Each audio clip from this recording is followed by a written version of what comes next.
Okay, then. Great. We're going to go ahead and begin our panel.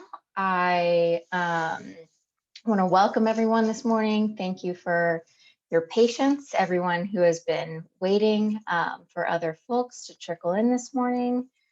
And we are in this panel, Tropical Forest Crises, a Global Discussion in a Pandemic Year. I'm Megan Sullivan, a PhD candidate at Yale University.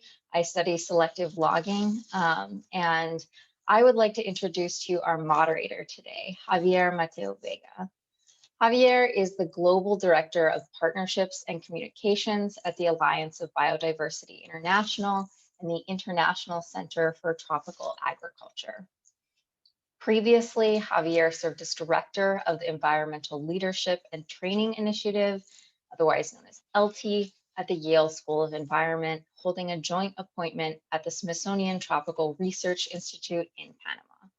He has also held positions at the Nature Conservancy and the Organization for Tropical Studies, both in Costa Rica.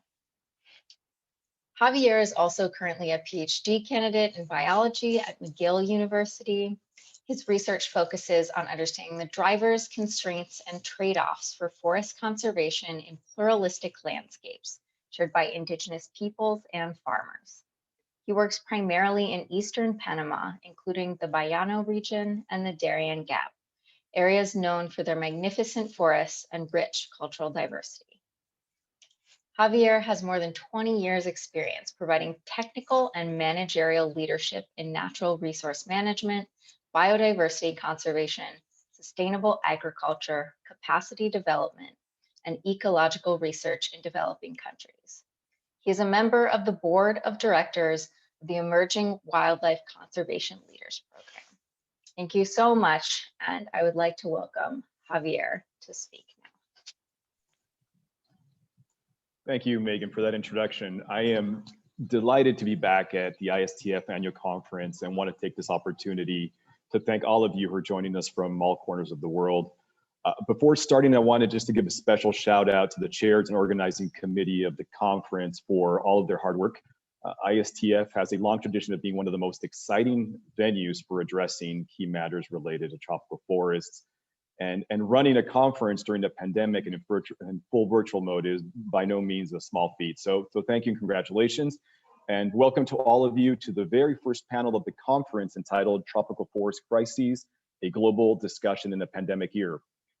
When I was approached by the conference organizers about moderating this panel, my initial reaction was that the title was a little depressing and alarming, putting the words tropical forests and crisis and pandemic in a single sentence, especially after such a challenging year, felt pretty heavy.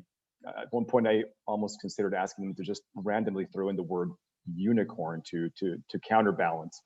But the truth is that tropical forests are in crisis if you adhere to the definition of crises as a crucial time or state of affairs in which decisive change has the possibility of a highly undesirable outcome. The continued precipitous decline in the extent and condition of tropical forests not only threatens 40 to 60% of remaining terrestrial biodiversity and other fundamental ecosystem services, but could also undermine efforts to limit the global average temperature increase to well below 2 degrees Celsius above pre-industrial levels, as was agreed upon during the 2015 Paris Climate Agreement. And I think many of us probably read the paper by Ali Goldstein from Conservation International just about a year ago, where she and her co-authors provide strong evidence of the fact that old growth forests and peatlands and mangroves and marshes contain particularly high densities of what they termed irrecoverable carbon. This is carbon that cannot be recovered, and I quote, on timescales relevant to avoiding dangerous climate impacts. Excuse me. And of course, forests are not just valuable for their ecosystem functions and services, they also play a fundamental role in supporting cultural diversity and development and improving human health. So for those of us who dedicated our careers to studying, to conserving to sustainably managing or restoring tropical forests, we understand that we must deal with at least 4 inherent elements to natural resource management. And these are change, complexity, conflict, and uncertainty. And in our work, we try to foresee, to guide, to de-risk change, and we try to untangle complexity, to resolve conflicts and reduce uncertainty, to hopefully reap outcomes that benefit people and nature. But crises are a whole different beast.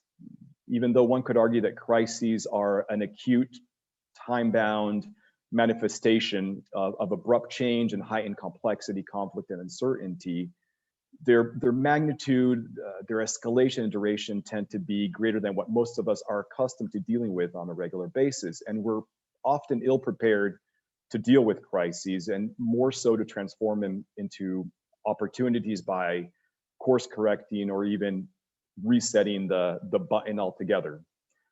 In 2019 and 2020, we experienced around the world some truly catastrophic moments and crises with devastating forest fires in the Amazon and the Congo Basin in Australia. And those made headlines, but the same dynamic was repeated at different scales throughout the world.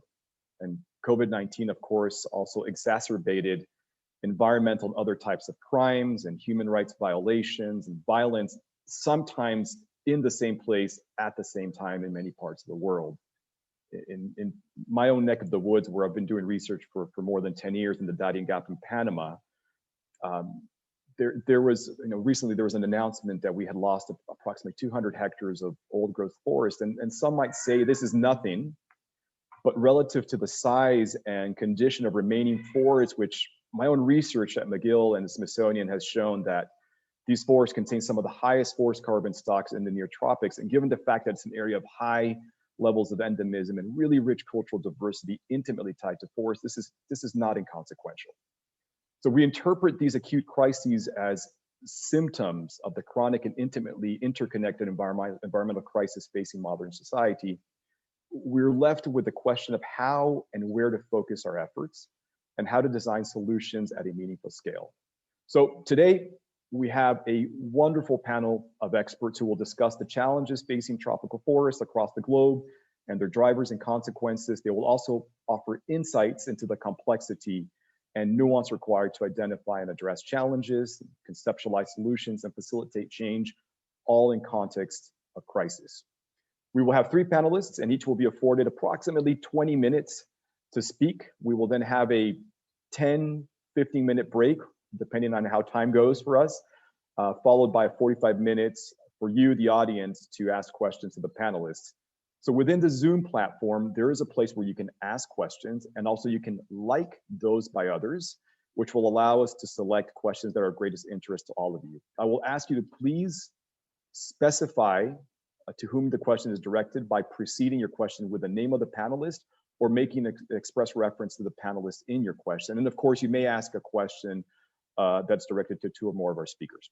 So without further ado, it is my honor and privilege to introduce our first speaker, Dr. Karine Reasondorp, who is a MacArthur Senior Conservation Ecologist and Director of the Andes Amazon Program at the Field Museum.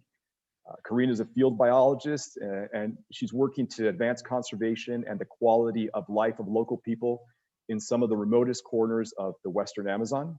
She's been an integral part of the Rapid Inventory team at the Field Museum since 2003, a program that has led the discovery of more than 150 species new to science and helped the governments of Peru, Bolivia, and Ecuador to protect more than 9.4 million hectares of forest. I think we can all agree that we want to be like Karine when we grow up. She began her career studying mahogany in Bolivia, went on to do research on seedling dynamics of a tropical forest community in Costa Rica, in both cases to explore the implications for the conservation and management of these forests. Karine holds a PhD from Michigan State University, and today she will be speaking to us about large-scale conservation in the Amazon. Karine, we are delighted to have you. The floor is all yours. Over to you. Thank you so much. Welcome, everyone. Good morning, good afternoon, good evening, wherever you are. Let me see if I can share my screen here.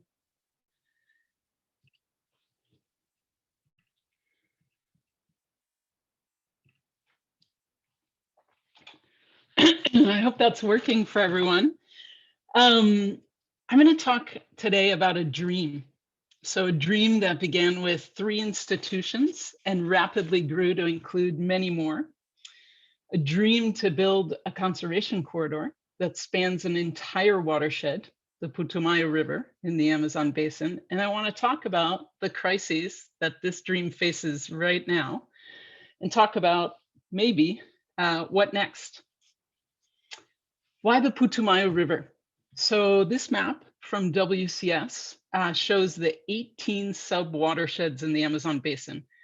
And when we look at the Putumayo, we see it's actually one of the smallest. It's less than 2% of the basin. But it's the only watershed draining the Andes Mountains that has no dams and no planned dams. And for years, this watershed has been one of the most poorly known places within the entire Amazon basin. Why so poorly known? So for each one of the 4 countries, Colombia, Ecuador, Peru, Brazil, the Putumayo is the part of their most remote borderlands. And since 2001, we've worked with dozens of partners and more than 130 scientists to conduct inventories in the Putumayo. So we've looked at the flora, the fauna, the geology, what are the aspirations of local people in the Putumayo watershed. And we've done this sort of one by one by one by one. And this was incredible. This was an incredible privilege. It was an incredible learning experience. And these inventories, biological and social together, have helped create 8 new conservation areas in the Putumayo. So about 3.5 million hectares total. So in Ecuador and Peru, we provided information to decision makers. And these are really important conservation advances. But piece by piece, inventory by inventory, it slowly dawned on us we need to go beyond just these single areas and we need to think about the entire watershed.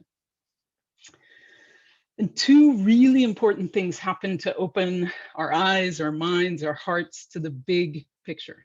So the first was a jaguar. This photo was not taken by our biological team. It was taken by our team of social scientists. And they watched this jaguar swim across the Putumayo.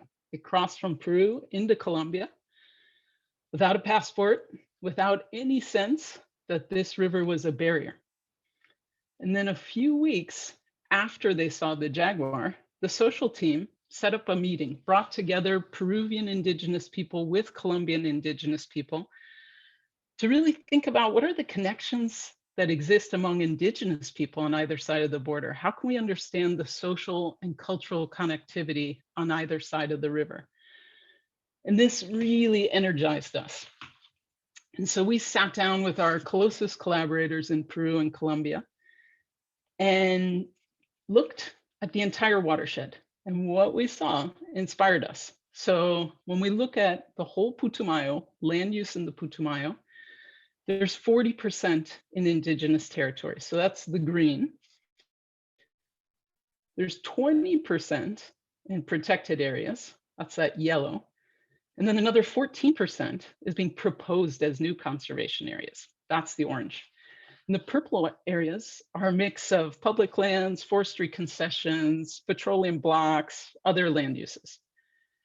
And if those orange areas get protected, 75% of this watershed will be in some sort of conservation, be it indigenous lands or conservation areas. That's huge. That is a massive conservation opportunity. And that alone makes this watershed really special. But it turns out there are other reasons to think the Putumayo is incredible. So one is forest cover. The levels of deforestation in the Putumayo basin are really quite low. It's over 85% intact forest. Much of the landscape looks like this, just a sea of green stretching to the horizon.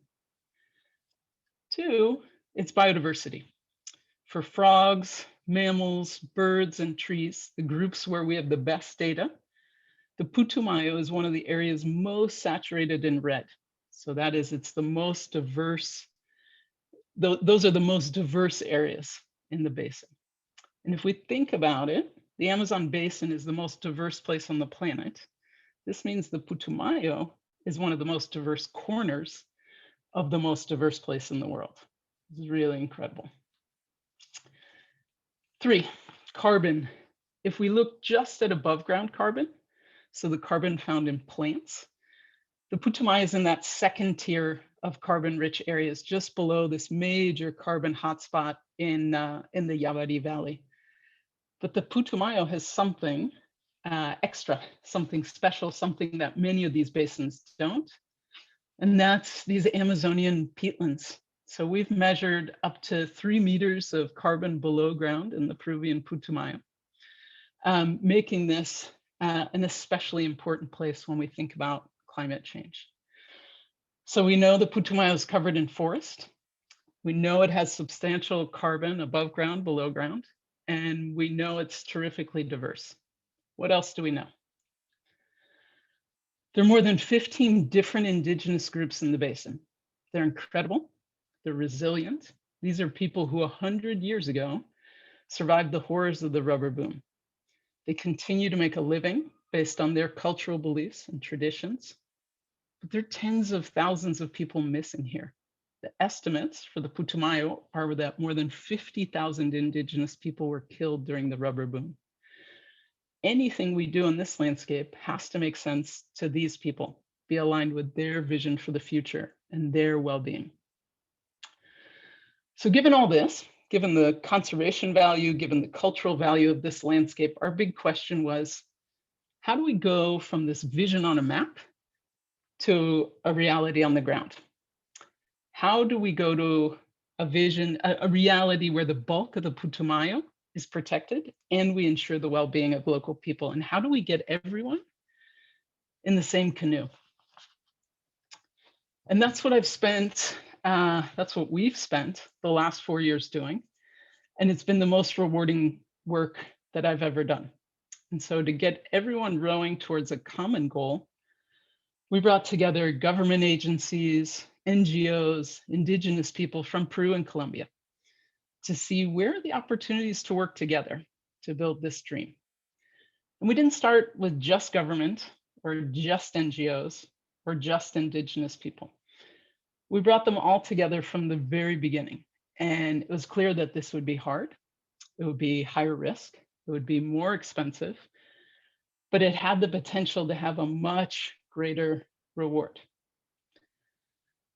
And so when we brought these folks together, the power of these encounters was that we could work together as a really big group and all hear each other. It also was really important to have these smaller interactions. So places where people from the Colombian Park Service could talk to Peruvian indigenous people. They could talk about their shared concerns, creative solutions. What came out of these meetings? A real commitment to work together, and also a rich set of work plans. So some of which are already happening, and some of which could use real support. So we did our last inventory in the Putumayo in December of 2019. We were riding this big surge of momentum. We had folks from Brazil inviting our team to do work in the lower Putumayo. Our next encounter was planned for May 2020. We're going to have people from Ecuador and Brazil there, and it felt like, gosh, this is the moment to really consolidate this dream. Where are we right now? So many of you will have seen the coverage in the New York Times of the COVID crisis in Brazil and how the coronavirus spread up the Amazon River. As of September of 2020, there had been more than 1 million cases of COVID in the Amazon, more than 30,000 deaths from COVID. Those are big underestimates. And the overwhelming majority of the fatalities were in Brazil. Indigenous people appear to be 6 times more likely to die from COVID. And this isn't just a story of Manaus or Iquitos or Leticia, these Amazonian cities that have all had to dig impromptu graveyards that are right now experiencing a second wave. But it's also a story of the more far-flung places, like the Putumayo, So one of our most important friends and collaborators, Benjamin Rodriguez Grandes, an Okaina leader in the Putumayo, someone who I've worked with since 2012, died from COVID in Iquitos last July. And so a loss like this, the leader in the Peruvian Putumayo, is colossal. And that is one of our new realities. We're losing key people at a really alarming pace. And at the same time, the fire season in the Amazon in 2020 was worse than in 2019 when it was all over the headlines.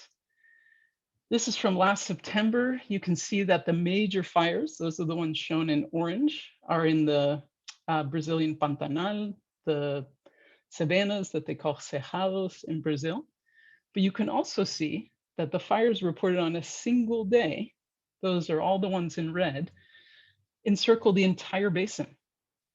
So we know that fires are up. We know that deforestation has spiked in 2020. Other illegal activities like gold mining and the systematic killing of environmental defenders are also up. This is super grim. A few weeks ago, the Espectador in Colombia published this map of the dispute between illegal armed groups in between the Putumayo River and the Caquetá River. So they're showing where the drug routes are, they're showing where illegal gold mining is happening, where illegal logging is happening, and all these illegal economies are tied together. So what do we know? We know that illegal armed mafias did not quarantine. They did not shelter in place. We see a huge uptick in activity. And it makes us realize something. For years, I've been saying, gosh, there's no enforcement of anything. And now we realize there was enforcement, because when this pandemic happened, we saw things spike. Violence is skyrocketing. Local people are caught in the crossfire. We're getting really heartbreaking messages from our friends and colleagues in the Putumayo. What are we learning? So COVID, losing indigenous visionaries, massive wildfires, climate change settling accounts, drug trafficking. It's really hard not to feel hopeless. How do we pivot? I don't have the answers, and I'm really looking forward to hearing from all of you and the other panelists, but I'll share a few reflections. I think we need to remember that it's all connected. You cannot focus just on biodiversity or just on people or just conservation. We need to work in a way that's more holistic, that includes health, education, communication infrastructure. The more our conservation work can help fill in the cracks, these massive cracks that exist, massive societal cracks that exist, and that have been even more exposed by the pandemic, the more long-lasting and durable our work will be. And right now, there are a few bright spots for me in the Putumayo. In the last 6 months, we've received some new funding to do our first inventory in Brazil at a time when Brazil's policies are decidedly anti-indigenous, anti-conservation. We're beginning to work with Amazonas State. They are a beacon of hope. And what we'll be focused on is possibly creating a new conservation area in the lower part of the Putumayo that they call the Isa. We're building this slowly, we're building it virtually until we can get on the ground safely, but this feels like a real, a place of hope for me. The other place of hope is that the World Bank, the Global Environmental Facility, entities where honestly I never thought I would spend time or find agreement, all agree that the Putumayo is a priority. They created a $14 million regional project, one that all 4 countries are building together. And this group has been able to advance during the pandemic. They've been able to make agreements, figure out what they're going to do. And that means that there will be funds to work in the Putumayo on water quality, on reducing illegal mining, on supporting local governance, on doing fisheries management. And those are real bright spots, I think. But honestly, I think the bigger picture, and as much as I yearn deeply to return to the field, if we aren't doing all we can do to address climate change in every country in the world, we're lost. We've just seen how connected we all are. A virus that appeared in Wuhan, China in late 2019 was circulating 16,000 kilometers away in the Putumayo River by mid-April of 2020. We are only as strong as the most vulnerable among us. And so for me, the lesson from the Putumayo has been collective action for a shared dream is totally possible. What we've seen so far during this global pandemic is that people are capable of radical change. Some governments are capable of radical change, and some, notably the US, the second country in worldwide carbon emissions, are not. And we need to have radical change in our governments around climate change, a radical change in our economic system. And if not, we will lose the Amazon and we will lose it all. And so I'm going to end there. I know we're trying to see opportunities in this crisis, and I welcome the title of this conference. But this must be the opportunity to get everyone in the same canoe, to change how we're living on this planet. And I'm really, really looking forward to hearing from other folks what they're facing and how they're seeing things, and how we're going to do this. Count on me. And let's see if together we can figure out something that we could all rally behind to get this done. Thank you very much.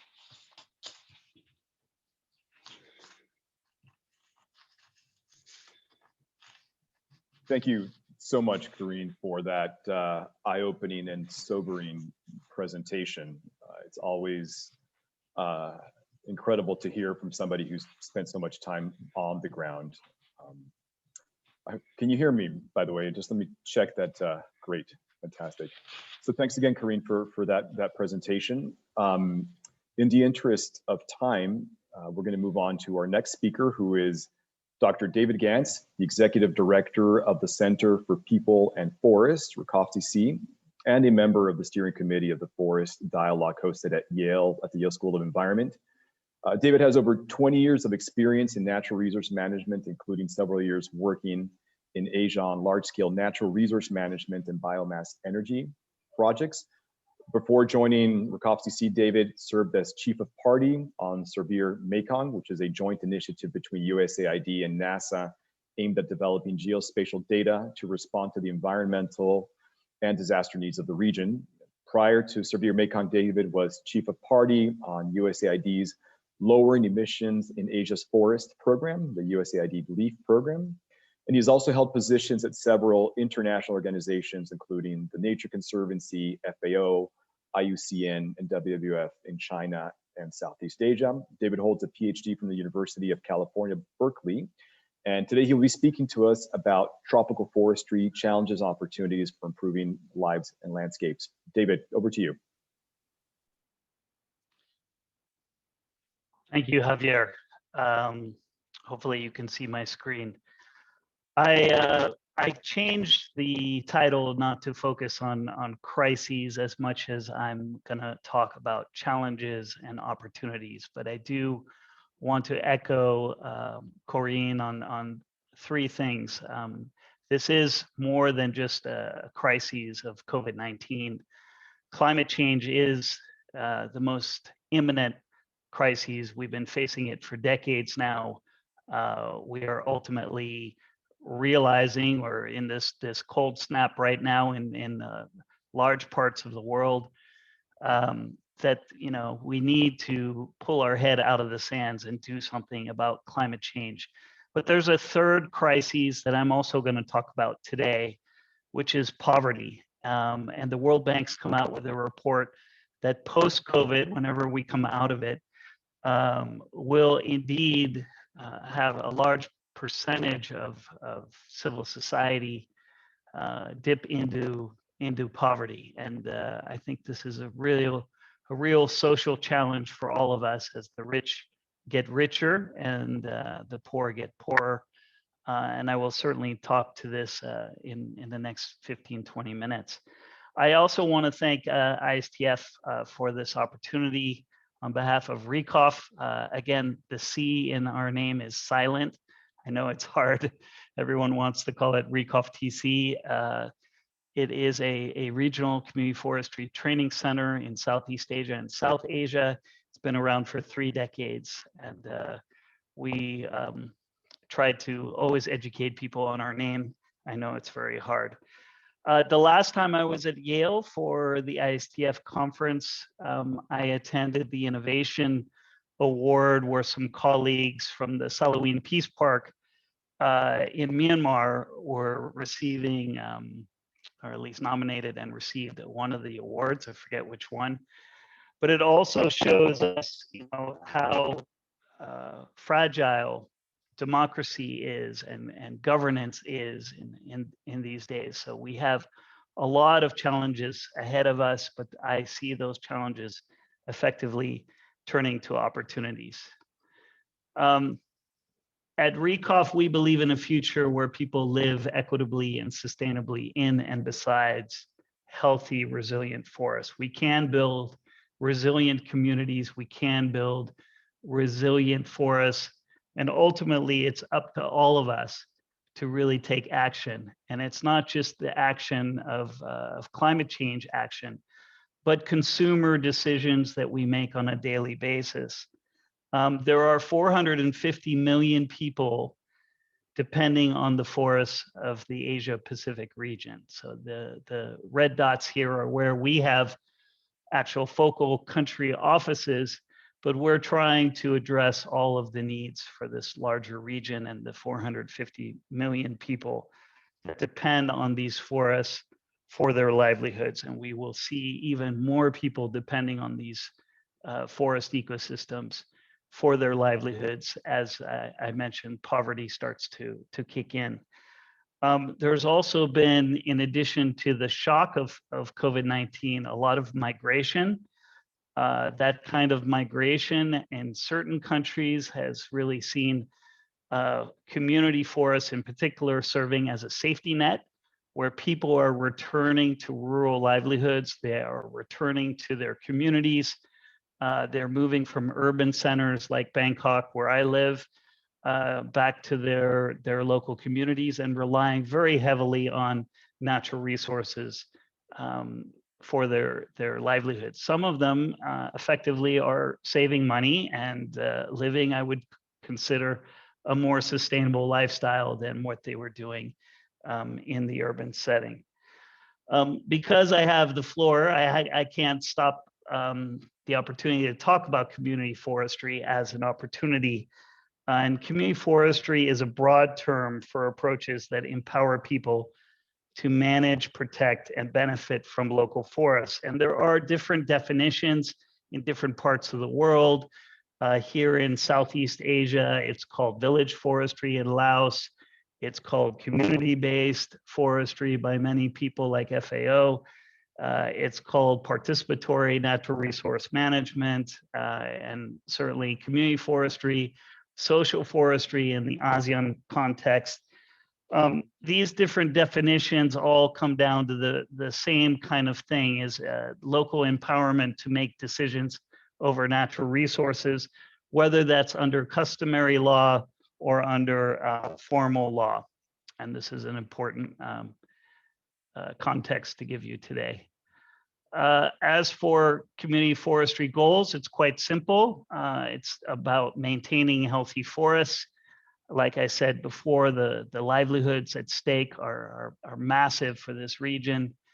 It's about meeting these livelihood needs in addition to food and shelter. Also, ecosystem services like water and air quality are, of course, a very, very important, not just to forest communities, but to larger civil society. We have to empower local communities to exercise their rights. There are numerous studies like the Rights Resources Initiative, RRI and RRG, as well as the IPCC report that shows that when local people have the ability to exercise their rights over the forest management, ultimately you do have more carbon and higher biodiversity in those areas. Some of the challenges facing the region, and I'll turn these into opportunities as well in a second. There are a lot of, let's just say, top-down, ineffective state management of forests. There are very heavily dependent on a concession model or socioeconomic concession model. But there is a growth of participatory democracy models. There have been some rollbacks, not just in the Amazon, as we just heard, but also in places like Myanmar and in Thailand. There have been a number of military coups in the last few years, but there's also been a tremendous growth of laws and institutions. There is the influence of the international organizations and the donors. I would call upon them now, and certainly Yale as a convener and a strong voice can influence these international organizations and donors to put more money into forest management, into sustainable forest management, agroforestry, community forestry. All of these need to be scaled up as effective nature-based solution for climate change mitigation, but also for adaptation. And this is obviously the last point, is the degradation that is happening at a massive scale, whether it comes from logging, unsustainable activities, illegal logging, or also forest fires, as we just heard, not just in the Amazon, but some of the worst forest fires globally we saw prior to the pandemic in places like Australia, but also throughout Southeast Asia.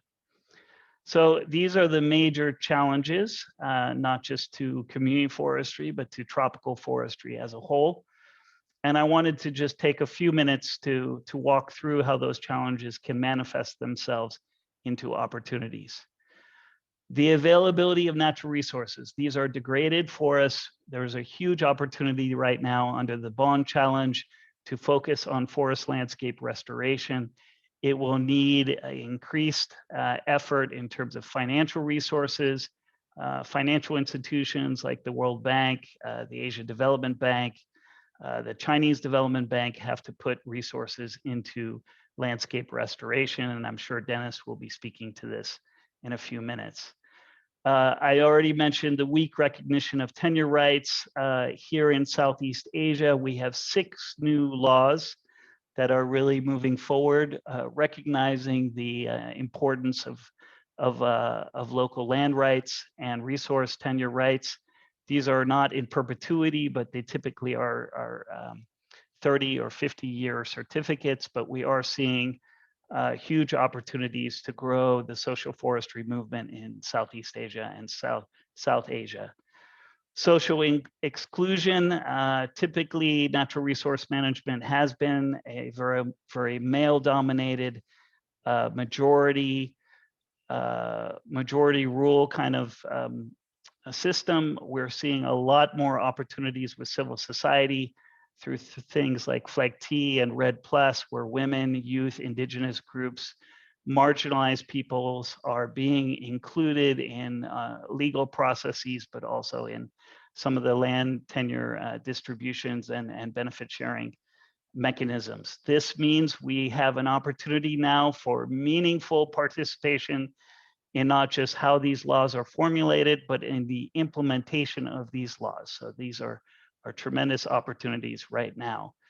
There's also an amazing opportunity to link this to the Sustainable Development Goals. That forestry as a whole, tropical forestry, can enhance capacities for stronger rights, improve governance, and fairer benefits for local people in these landscapes, and help these governments address their commitments under the NDCs, the Paris Agreement, but also in the Sustainable Development Goals for ending poverty, hunger, environment, climate change, gender equality.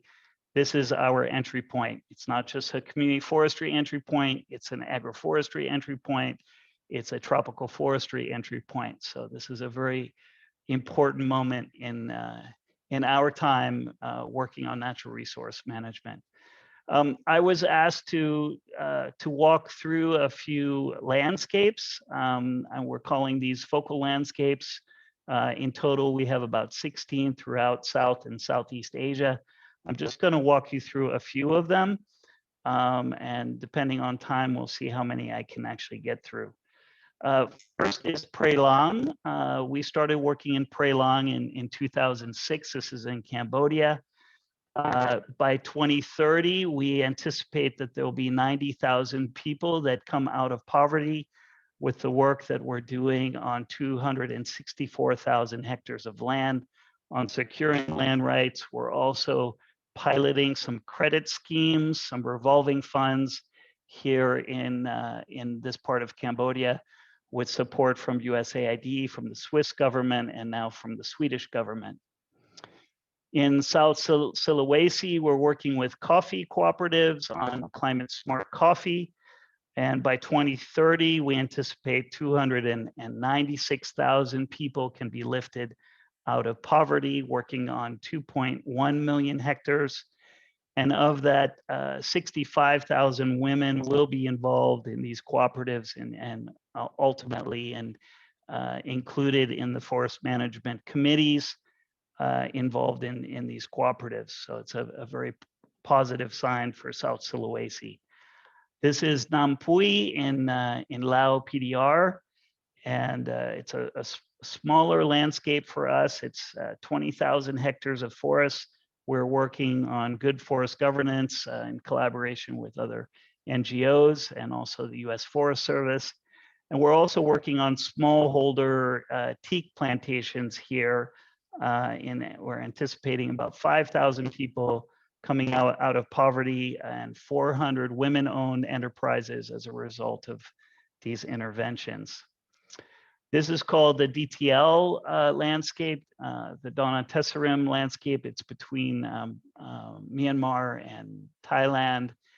This is a collaboration between RECOF and WWF and a number of NGOs. Here we're looking at 5,000 people coming out of poverty in the next 5 years. This is a slightly larger landscape. We're working on 200 community-based enterprises. This is a very important biodiversity corridor. It has tigers, it has elephants. There's a lot of transboundary issues between the Karen. And so this is a very interesting landscape, and I'm happy to provide more information later. This is Inle Lake in Myanmar. This is a very unique ecosystem. It does have peat. These are floating gardens with tomatoes. Ultimately, 10,000 hectares around this lake that we're working on certificates where community forestry user groups are given land title. And here we're looking at about 20 community-based enterprises, also making sure a number of them are women-owned enterprises. Moving on to Vietnam, this is Nha An province. This is a much larger landscape. Here we're looking at sustainable forest management business models in conjunction with a very big USAID project and also a German ICI BMU funded project. We anticipate about 2.4 million tons of CO2 equivalents sequestered by these interventions of improved forest management, sustainable forest management in this landscape. Moving right along to Nepal, and then I will close out. This is the Eastern Pure landscape. There's been 100 elected officials from women elected officials from community forest user groups. This is our Trees and Bees program. We're effectively on supporting business opportunities for women and other marginalized groups as a result of a climate change adaptation project to really solidify not just their ownership of the land, but also their climate change adaptation modalities. So that's The second to last landscape, one more, is Nan. This is in northern Thailand, close to where my family lives. Here we're working with 120 smallholder groups on teak, and we're also looking at alternatives for forest thinnings. We're actually testing out the new community forestry bill in Thailand, and here the small diameter thinnings are actually being turned into playground structures. So we're working with local schools to actually provide new safe playground structures that come from these teak thinnings. So a very interesting model, also community-based enterprise model. So thanks. I don't think we're going to take questions now, but towards the end. But I do appreciate the opportunity to be here today. Thank you. Thank you so much, David. We're going to move on to our third and final panelist for the session, and it is Dr. Dennis Garrity, who is the chair of the Global EverGreening Alliance and senior fellow at World Agroforestry Center, where he served as Director General from 2001 to 2011. He is also a senior fellow at the World Resources Institute and Drylands Ambassador for the UN Convention to Combat Desertification. Dennis is a systems agronomist and research leader whose career is focused on the development of small-scale farming systems in the tropics. He's currently leading an effort on the perennialization of agriculture in the 21st century, building more productive and environmentally sound farming systems through a global partnership to create evergreen agriculture. He also chairs the steering committee for Landcare International, a worldwide effort to support grassroots community-based natural resource management. Dennis holds a PhD in crop physiology from the University of Nebraska and is a motorcycle enthusiast. He'll be speaking today about tropical forestry and great transition to an evergreen earth. It's fantastic to have you, Dennis. The floor is yours. Hey, thanks, Javier, and hello, everybody. Let's see. Get this going here. There we go. I think we got the slides. Well, it's great to have the opportunity to be with you and speak about tropical forestry, having so many foresters dialing in from all over the world. I'd like to build on David's remarks. I think it's a very good segue because I'd like to zoom out a bit from Southeast Asia and talk about tropical forestry and the great transition to an evergreen earth. I hope that you'll hear me out and decide that you'd like to learn more about this opportunity. Perhaps join us in achieving some truly inspiring and audacious impacts. The Global EverGreening Alliance is actually a coalition of about 50 of the world's major organizations, including virtually all of the great conservation and restoration NGOs, the world's largest development NGOs, and many technical support organizations in research and policy arenas. And we're partnering with the UN agencies and the multilateral banks and other donors to inspire and to engage in the massive scaling of landscape restoration programs globally. Now, let's see. There we go. Now, last year we came together at the United Nations to discuss the enormous environmental challenges that the world faces and to commit ourselves to a clear and ambitious goal to draw down from the atmosphere 20 billion tons of carbon dioxide annually, while improving the landscape productivity and caring for the land, while enhancing the livelihoods of the world's poorest people. We know that there is enormous capacity for the earth to increase its vegetative cover, not only in degraded farmlands or forest lands, but also in enormous areas of farmlands and grazing lands throughout the world. Now, we started by establishing the goal through analysis of the literature and the data on the prospects for landscape restoration to capture more carbon dioxide in the coming decades. A host of important key publications, particularly very recent ones, have given us the underpinning to the plausibility of this goal, including Paul Hawkins' major tome on drawdown, Bronson Griscom's paper on natural climate solutions in PNAS, Bastin's paper in Science on the global restoration potential of trees, and the work on the Trillion Trees program. There are now targets established for each of the type of evergreening area, evergreening target area for farmlands, forest lands, and grazing lands. And each target has been developed with the concept of clarifying the current trends and the ability to use the most cost-effective and scalable practices that are available, ones for which there is solid evidence of prior scaling. And this is what we call evergreening solutions. I'd like to take us through these target areas a little later and show where the tree-based work that is being done around the world can come together to achieve these kind of amazing, ambitious goals.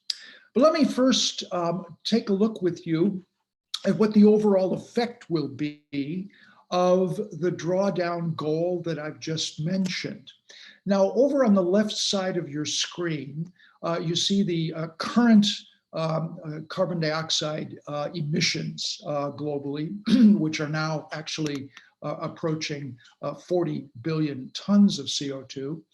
But as you know, about half of that is currently being absorbed by the terrestrial environment and the oceans. So the net increase in global CO2 is about half of the CO2 emissions. But by 2050, with the race to zero and the enormous acceleration of commitments by governments and businesses to reduce their emissions to net zero by mid-century, we will see most likely now around at least 2/3 reduction in emissions. Hopefully it will be much more than that, but realistically, perhaps 2/3. But even in that situation, we will be able to anticipate reaching net zero and slightly below.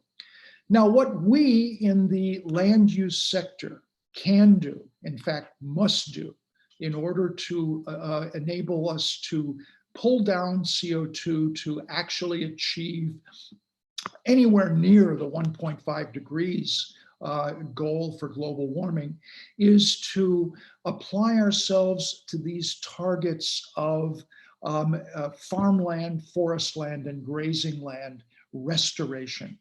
And as we can see on the right side of the slide, the stepwise effect of each of these 6 target areas being achieved by mid-century. 20 billion tons per year annually by 2050. Then, and only then, would we be able to be down into serious net negative emissions territory. And that's just where the IPCC says we have got to be to have any chance of achieving or of avoiding climate catastrophe.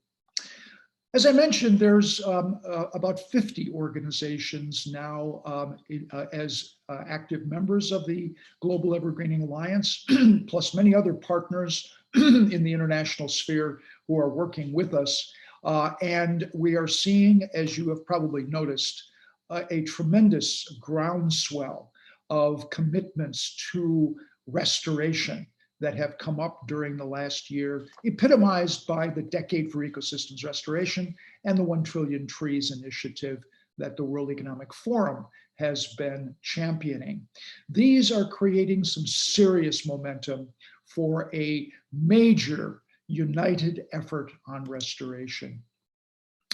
We have a white paper that describes the EverGreening the Earth campaign. The link is here, and you'll find it on the front of the evergreening.org website if you'd like to look into much more detail about the basis for the goal, the targets, and how the campaign is unfolding.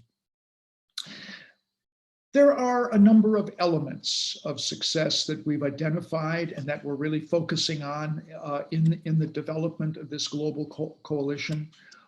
First and foremost, building awareness about the campaign and confidence about the simplicity and direct opportunities of these evergreening practices.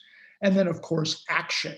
And here we're talking about building up the movements, not just projects, not just programs, but movements at national levels by mobilizing citizens in the millions to get involved in their communities and their organizations across this entire landscape.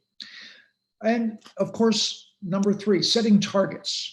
And now cascading these targets from the global level, where I've just been talking, to national and local levels. We think this is going to be a really important opportunity to engage citizens at the community level by empowering them to get engaged in implementing the campaign at the grassroots level. Participatory planning and mobilization. Many of the programs that David just talked about that emphasize grassroots participation.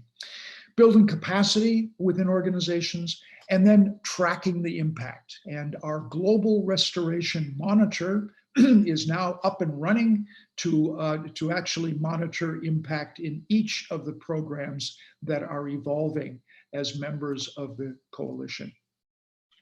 Let me just spend a few minutes to give you some flavor of the targets and the kinds of practices that we have found really effective in being scalable very cost effectively.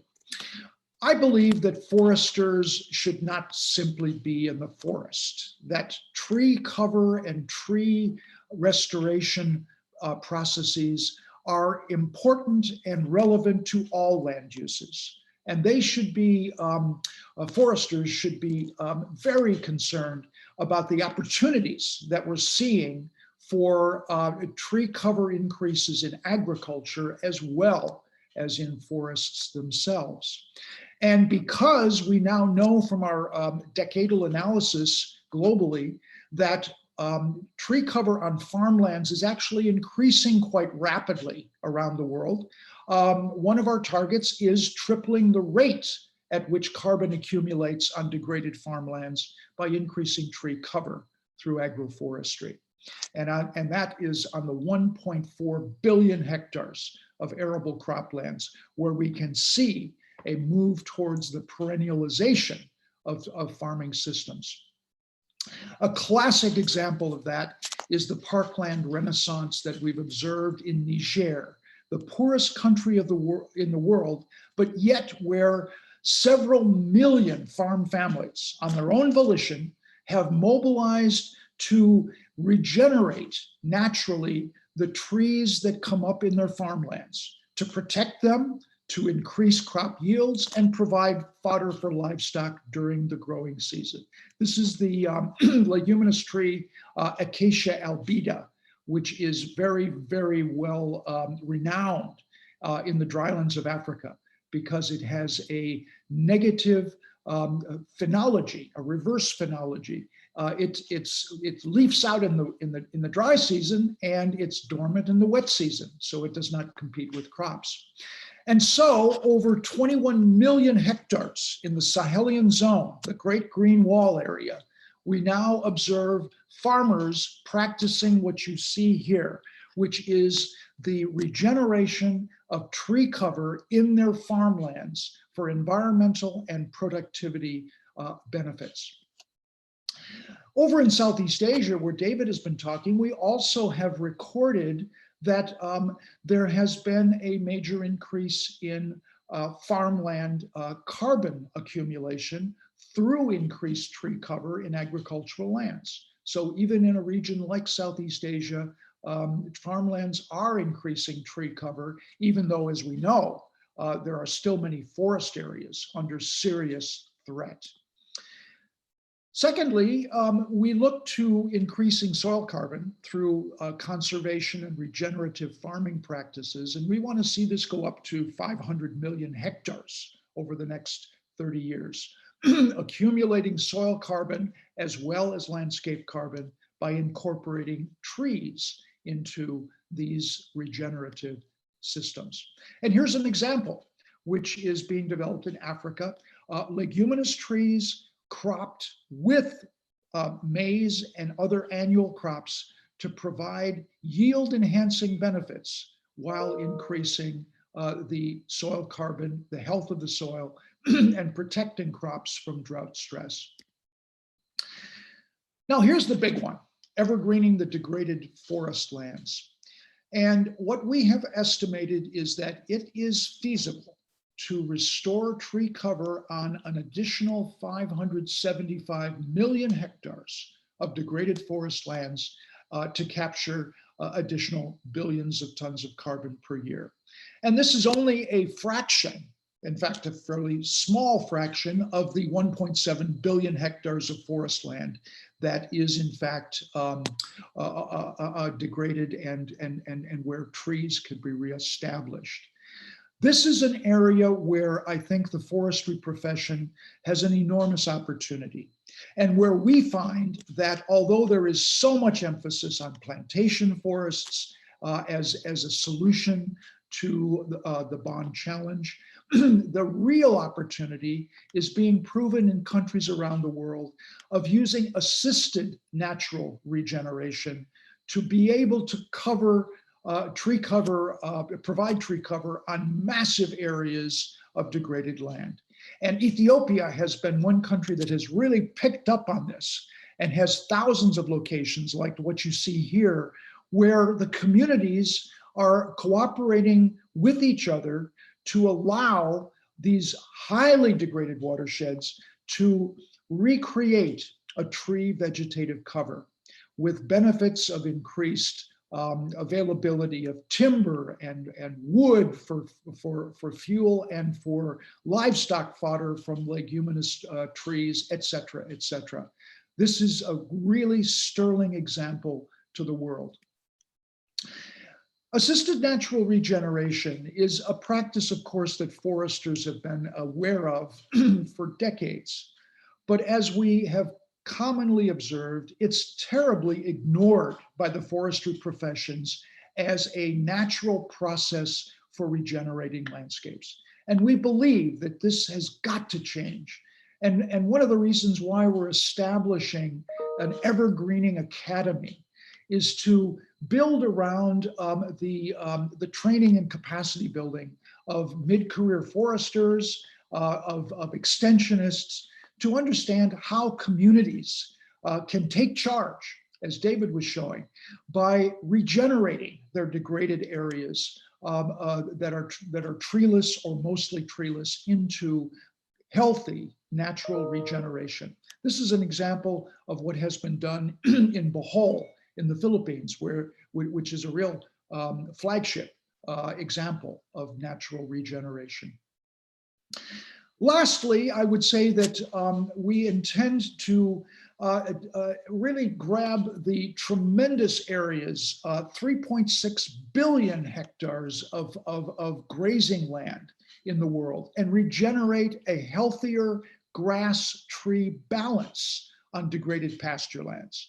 This is not converting the rangelands of the world to forests necessarily, although that may be a good idea in certain locations, but it's mainly building the tree cover density that balances with the grass cover and provides a better environment and better nutrition for livestock as well. There's a research agenda that underpins all of this, further analytics to examine the 6 target areas, methods to cascade the targets, methodological development for very large scale landscape projects, as we talked earlier, investigating the massive scaling up of leguminous shrubs for energy as well as for greater productivity on farmlands, and feasibility studies for electrical power generation from the biomass produced by farm-grown shrubs in the process.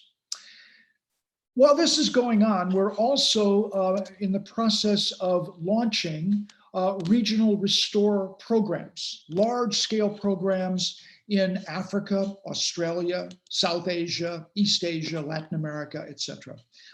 This is where we're bringing together massive numbers of organizations and expertise to be able to deal with the challenges of restoration on a truly massive scale.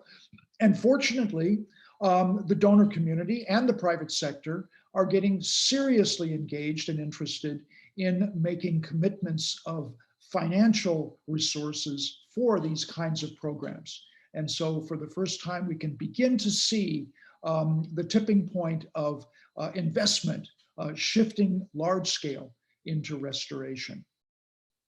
Well, it's been great to have the opportunity to share these thoughts with you. And I think that I would hope that in this great transition, it's not only crucial to prevent a climate tragedy, but it's also a possibility to restore an abundant vegetative cover on the earth across all land systems in the future. And we know as foresters that you can do both, that you must do both at the same time. So I hope that the ISTF will join the Alliance and the campaign, and do please contact me if you would like to learn more about the many ways that you or your organization could get involved. I look forward to hearing from you. Thanks so much. Over to you, Javier. Thank you so much, Dennis, for that presentation. And thank you to our other two panelists, Karine and David. Following the agenda, we're going to take a break of 10 to 12 minutes, so a little bit shorter than we had planned because we're running a little bit late. So please, to the audience, enter your questions into the question dialog box, and we will collate those, and then we will share them with our panelists when we return. So stay tuned, and we'll see you in about 12 minutes. Thank you.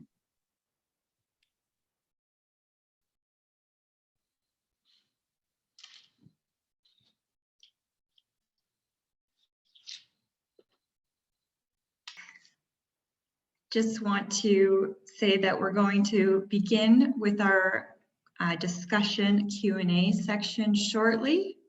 So everybody sits down with their coffee and ready to go. We will begin momentarily.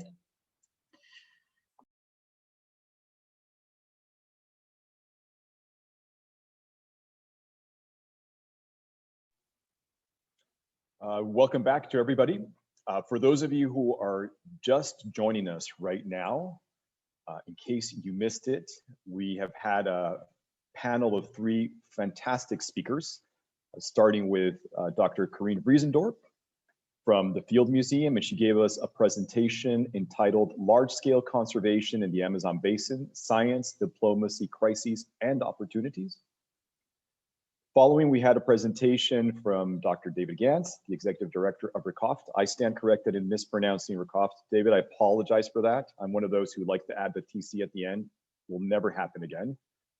And David gave us a presentation entitled Tropical Forestry, Challenges and Opportunities for Improving Lives and Landscapes. And then the final presentation was from Dr. Dennis Garrity, who is the chair of the Global EverGreening Alliance. And Dennis gave us a presentation entitled Tropical Forestry and the Great Transition to an Evergreen Earth.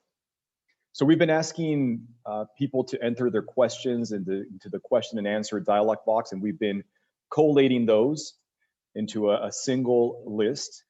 But as moderator, I was going to take advantage of that I have the microphone to throw a question to all 3 of you. Probably one of the most important policy innovations in the last 15 or plus years was the devolution of forests to local communities and indigenous peoples. And although the experience with this model in terms of its success, in terms of resulting in better conservation and management of forests and improved livelihoods has been mixed, in general, it has been positive. But many of the instruments that we're employing today to protect forests, whether it's RED Plus or jurisdictional approaches to RED Plus, et cetera, require having secure tenure. And even in cases where there is secure tenure, there's some ambivalence in terms of who is owner of the forested state itself. In many countries, the forest state remains under control of the state. And that generates further confusion with regards to who has ownership to the carbon as well. And so this, of course, is a very utilitarian view of the forest, and we recognize there's many ways of looking at it, but forest tenure continues to be one of these very big underlying challenges. And so in the case of all three of you, how is this matter of forest tenure either supporting or hampering efforts to move forward? And I would like to start backwards, and so I will pass the word on to Dennis. Dennis, over to you.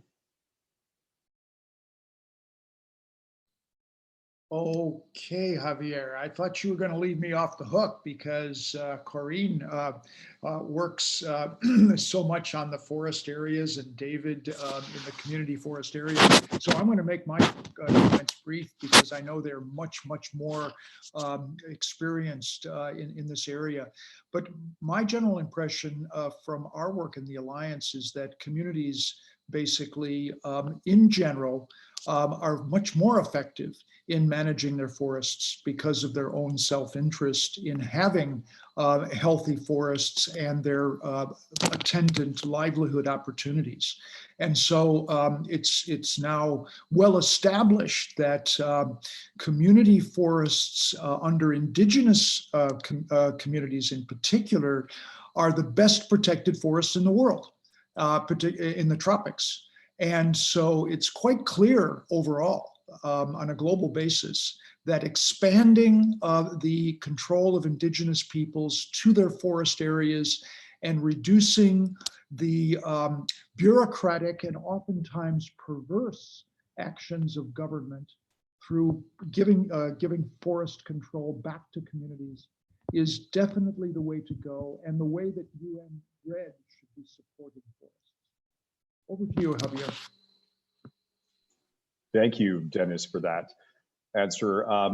David, curious to hear your thoughts on how that's playing out in the various sites where RECOFTC is working. Yeah, I mean, you mentioned the mixed experiences, and I think the first thing I want to say is that it starts with formalizing tenure rights, but it doesn't stop there. And there's a wide list of things that need to happen even after. If it's a short-term kind of tenure arrangement, 30 years, 50 years, or a Red Book arrangement like in Vietnam, it's just the first part.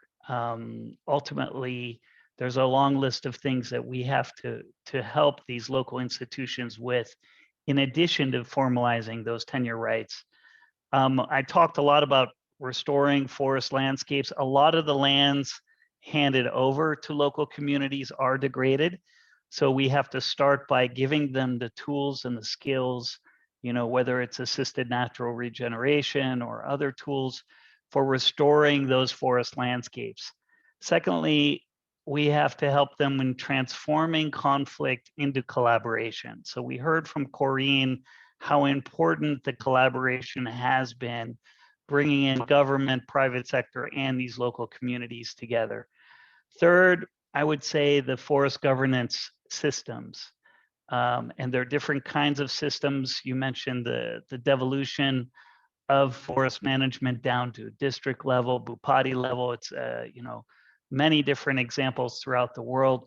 We have to strengthen those forest governance systems and monitoring systems so that it can be used effectively, especially for combating illegal activities, especially for fighting forest fires, this forest governance really has to be strengthened in a way that addresses these critical issues that are threats to the forest and threats to the carbon. And last but not least, I talked a lot about inclusive forest-based businesses.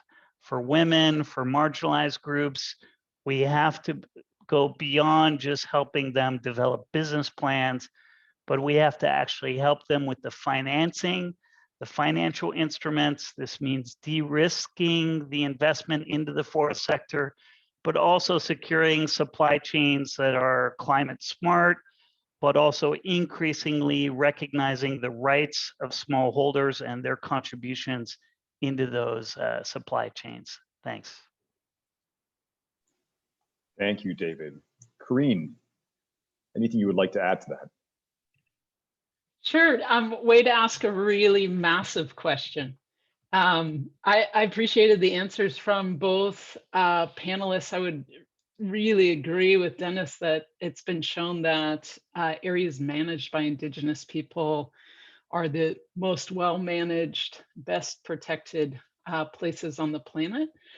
So I just point out a couple of things. So you see big differences in a place like Colombia that's never had an agrarian reform, where Indigenous people have secured their land rights, but campesino people are really left out in the cold. And I think they're left out of the cold in all of these discussions. So I see that in all the countries where we work.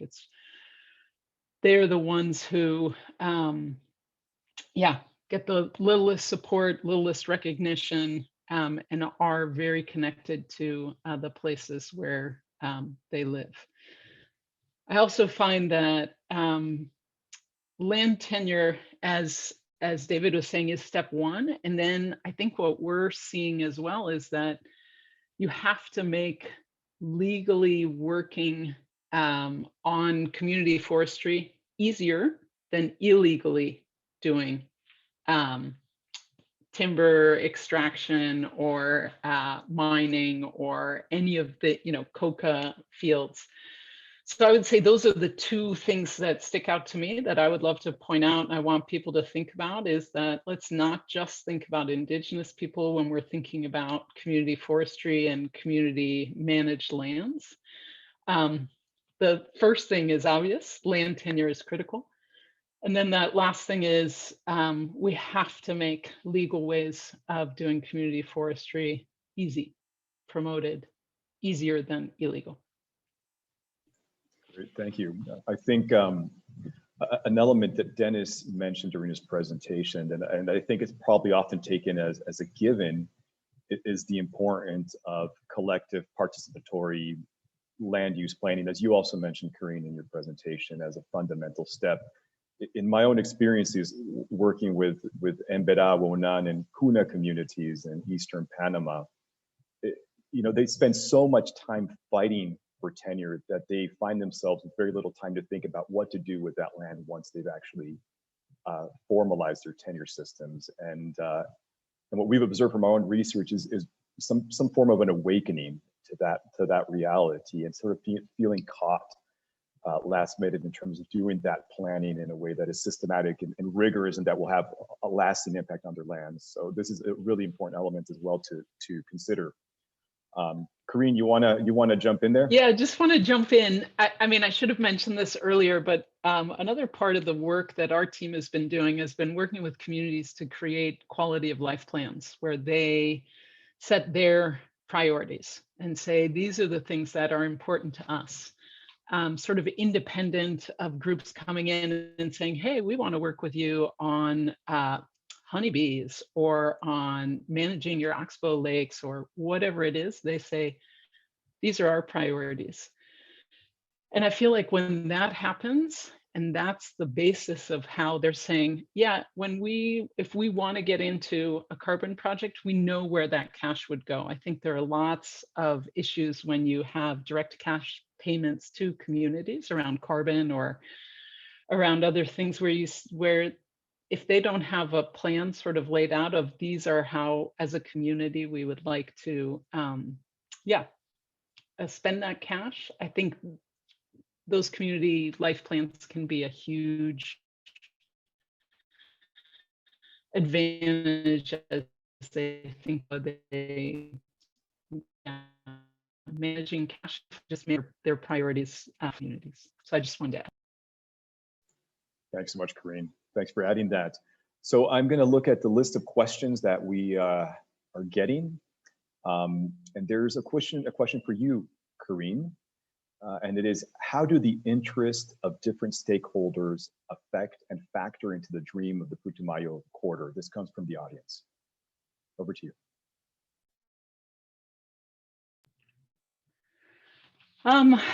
You know, I think it's really important to find common ground. What we have seen so far, and we've mostly worked with just Colombia and Peru, and I should point out that between Colombia and Peru, so the whole Putumayo corridor is about 12 million hectares, and Colombia and Peru have about 10 million of those hectares. So if we can get those folks to agree on a vision, then we can move to Ecuador and Brazil and get them to agree.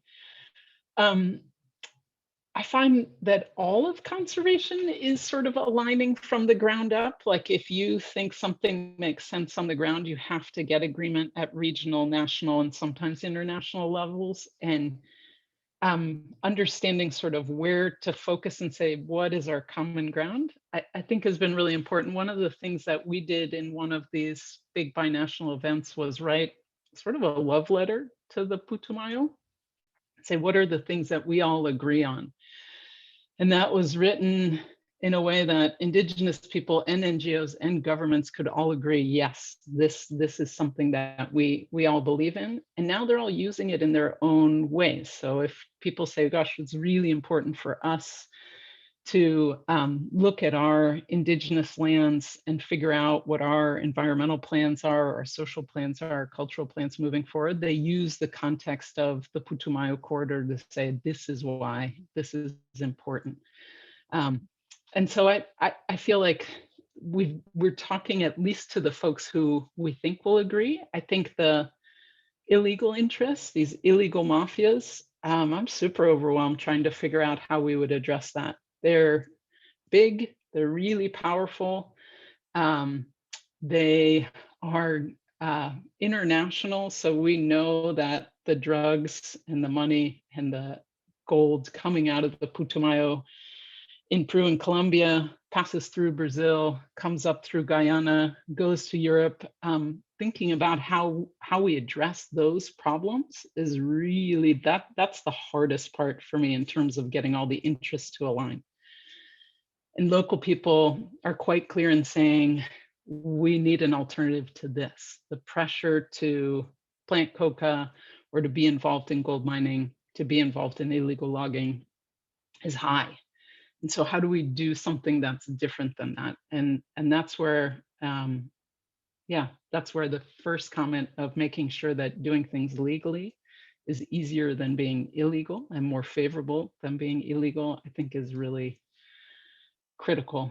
And there is a skill to getting everyone to agree on something, and that's to put things that are really contentious in sort of a parking lot and say, no, let's stay focused on this bigger goal. Like, what are our common interests? And there's some people who are really good at doing that.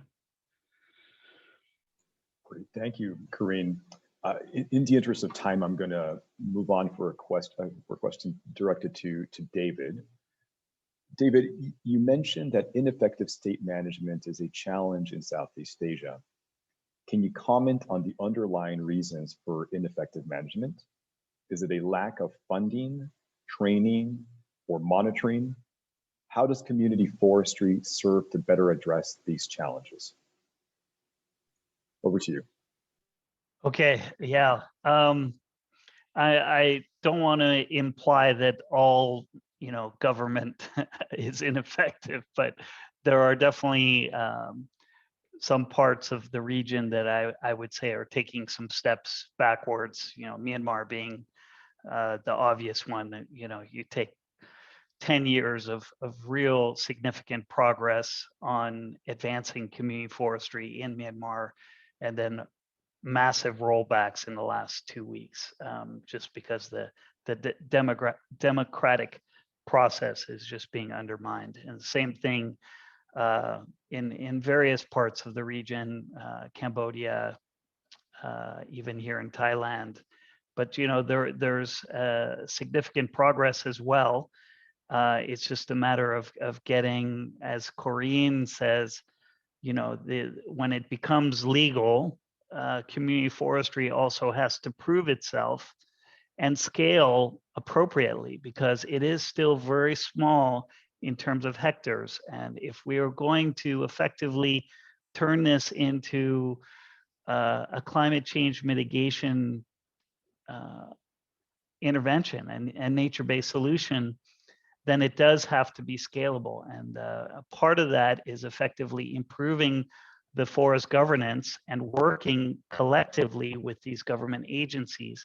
They need to understand how to work with private sector, how to work with communities, and come up with solutions. As Karine said, the facilitation of this is a very unique skill set.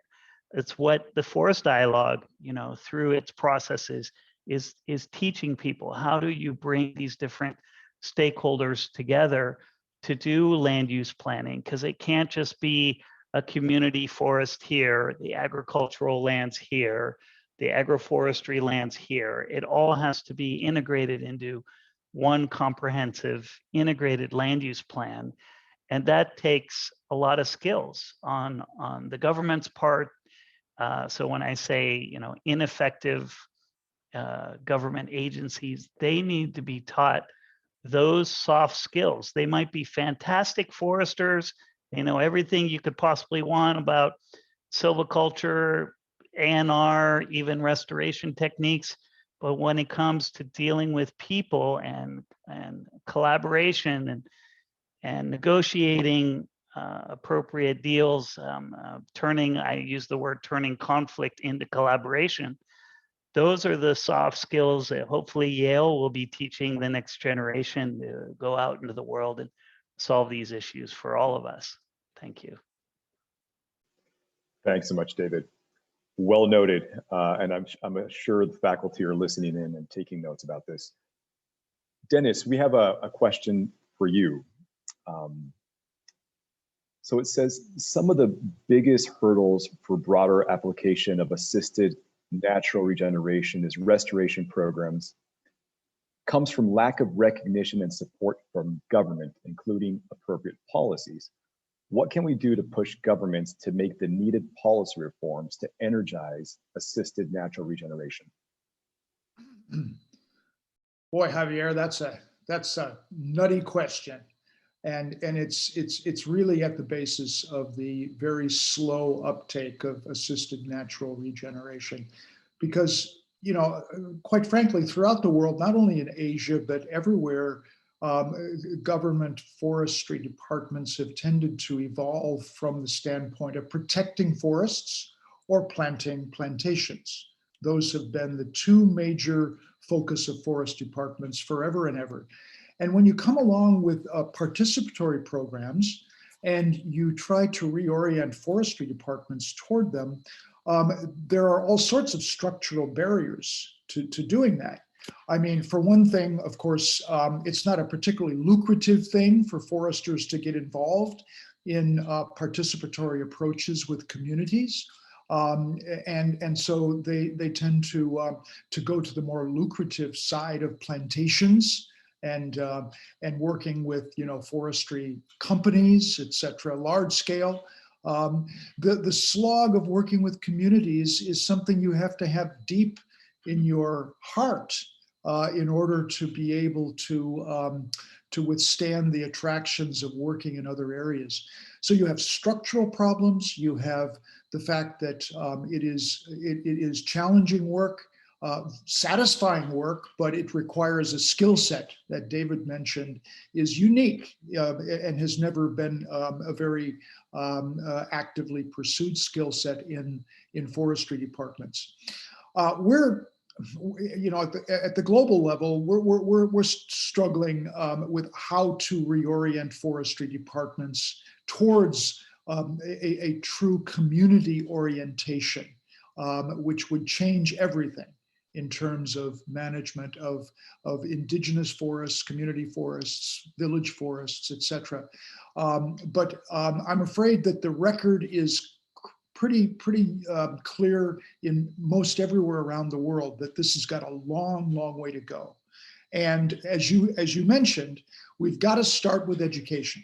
We've got to create a millennial Gen X generation of foresters who think differently than their peers from earlier generations. It's got to be a generational break in order to do that. And I think we have to get our forestry education and training institutions focused on this as a major part of the solution. Thank you, Dennis. And so education is a fundamental pillar to the solution, but filling knowledge gaps is too. And so there's a question here for David, and it says, what are the knowledge gaps where further research, social and/or natural sciences is needed to better understand and implement viable strategies for using tropical forests for climate mitigation? And Dennis and Karine, you're welcome to jump in as well. But David, over to you to get us started. Yeah, so you know, Karine mentioned the life plans, and I also gave a talk to the Yale Forest Forum a few weeks ago, and I talked about the importance of identifying community needs and making sure it starts first and fundamentally with whatever the community identifies as being their intervention strategy, what is their priority.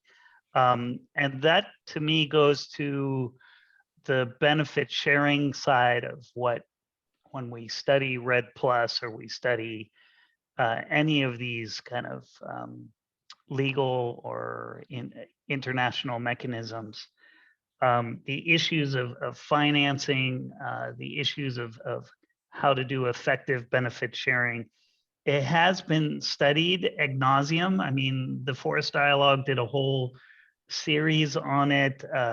Another Yale graduate, Melanie McDermott, I think she's at Rutgers, does a lot of work on this. Kathleen Lawler. There's a lot of academics that spend their time working on, you know, looking at benefit sharing mechanisms, but we haven't cracked the nut. I'm sorry to say, there's still a lot of work that needs to be done on what is an effective suite of models at the field level where benefit sharing has worked. This is, again, getting back to the scalability of interventions like community forestry and agroforestry with smallholder outgrower schemes to make sure that ultimately the financial proceeds or whatever the benefits are, they don't always have to be financial, but that they are indeed shared and they're well articulated from the beginning. Great, thank you. Karine, would you like to add to that? If not, I have another question for you. I will shoot away with another question. I thought David's answer was really great. So I don't know how I would like to uplift that answer, whatever that's called. So yeah, I'd be happy to go to the next one. Great. So the question to you, Karine, is our panel tomorrow is going to discuss narratives. Your frustration with the differences in the attention paid to forest fires across 2019 and 2020, with 2020 being a worse fire year with much less coverage, reflects the motivation for this panel. I wonder if you could comment on the impact of media attention or lack thereof for the Putumayo corridor. This can relate to biodiversity, fires, etc. Yeah, I guess I'll answer independent of the Putumayo corridor. We for a long time, nobody was talking about the Putumayo corridor, or nobody was thinking about the Putumayo corridor. And now we think that there are a lot of people talking about it and a lot of people thinking about it. And that's been really great. I actually worry mostly about the media coverage on climate change. I feel like we need to be hearing that this is an absolute emergency that we need to deal with right now. the keynote speaker talked a lot about, we are only putting money into dealing with the outcomes of COVID. We don't put money into prevention. We don't put money into preparation. We don't put money into public health. We don't put money into planning. And I feel like we're seeing the same thing with climate change. And it feels like there are real controls on the narratives about climate change. You know, even when you see the reporting that comes out of an Amazon tipping point article, it's like scientists are alarmed, but they say there's still time. And I think that's not the message we need. Like, we actually don't have time. We have some solutions. We have to change the way our economic system works. And we need to start now. And so that's where I feel like those narratives are really important, just big picture. And then at a more local level, I think it's really important to remember that everyone owns knowledge. You know, it's not me and Javier and David and Dennis and all of us on this call that are the owners of knowledge. Like, we need to be constructing new knowledge together. We need to make sure that people who are the experts locally, that they're in these discussions, that they're in the solution space, that they're the ones that are saying, this is my experience, this is what I think should happen. And so I find often that our narratives as scientists tend to be a little bit self-congratulatory and about, you know, our brilliance, but really, what is our impact on the ground? Like, what are we getting done? How are things improving for people who live in those places, and are they at the table making decisions? And those narratives, I think, are really important to get right. Yeah. Great, thank you, Karine. I have one question for Dennis, and then I think we're going to have to wrap up because we're almost out of time. So Dennis, the question is, the Alliance has the ambition of sequestering 2 billion tons carbon per year. Have you run the back of the envelope calculations of how much that will cost in terms of investment? Who will foot the bill? And what was the role of the private sector in this? Over to you. Oh, excellent, excellent questions. You know, we haven't been able to do thorough financial analysis so far on the issues, but what we can see from our analysis so far is that the kinds of solutions that we're actually focusing on, which are a subset of the broad set of nature-based solutions. The nature-based solutions portfolio is much further beyond the solutions that we have focused on, because we've only focused on very highly cost-effective, scalable solutions.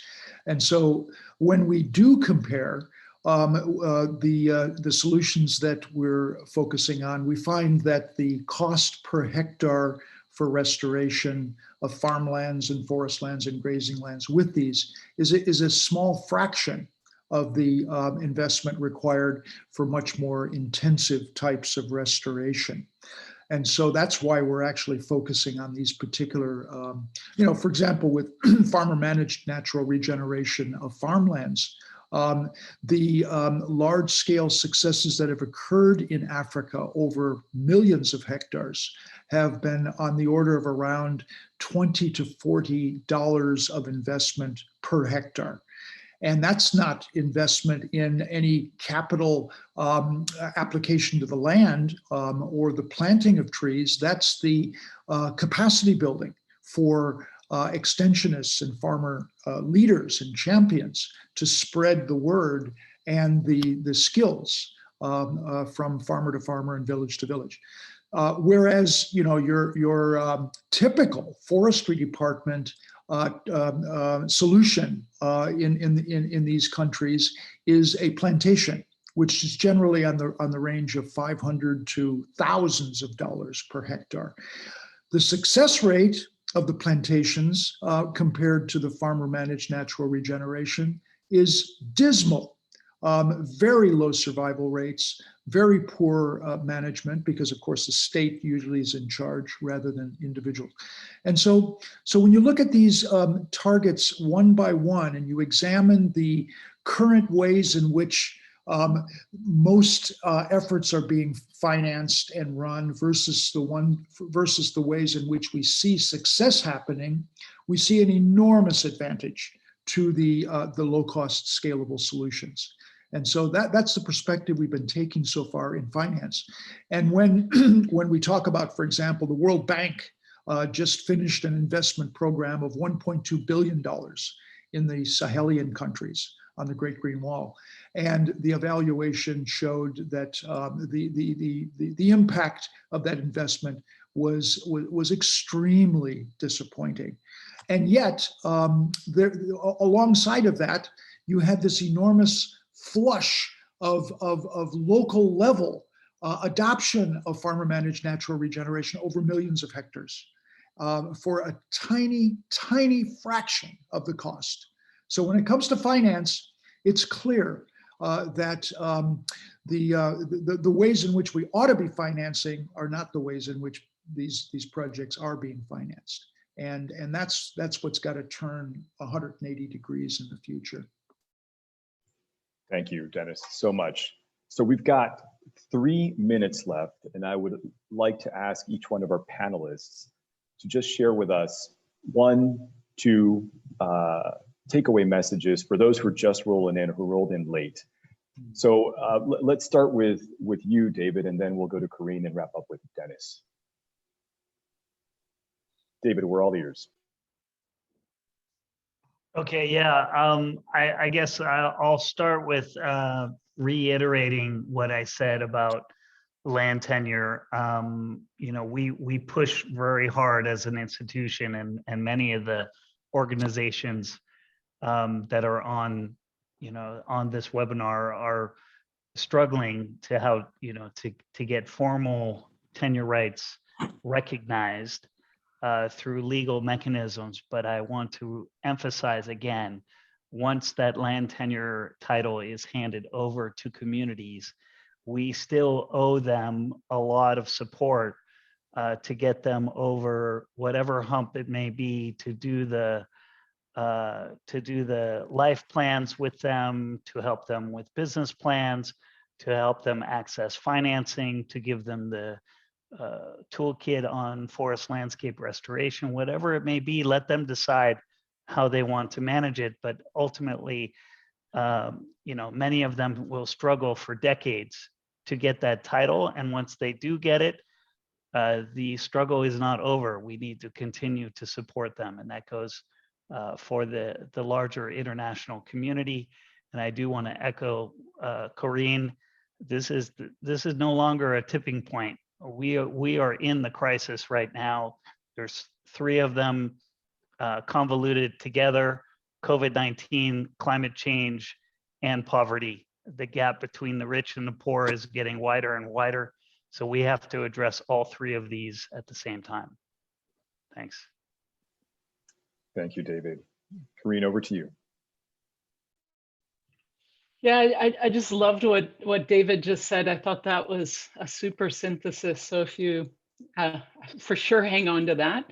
My experience has been that it's really important to have big dreams, and it's really important to work in collective, in the way that, so in Peru or Colombia, this is called La Minga.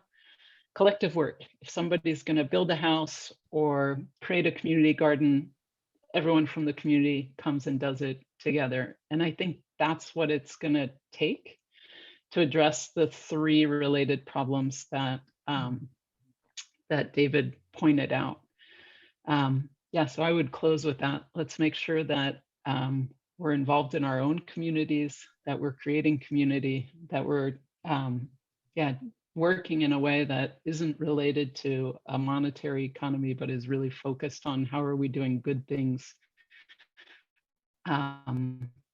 together with other people.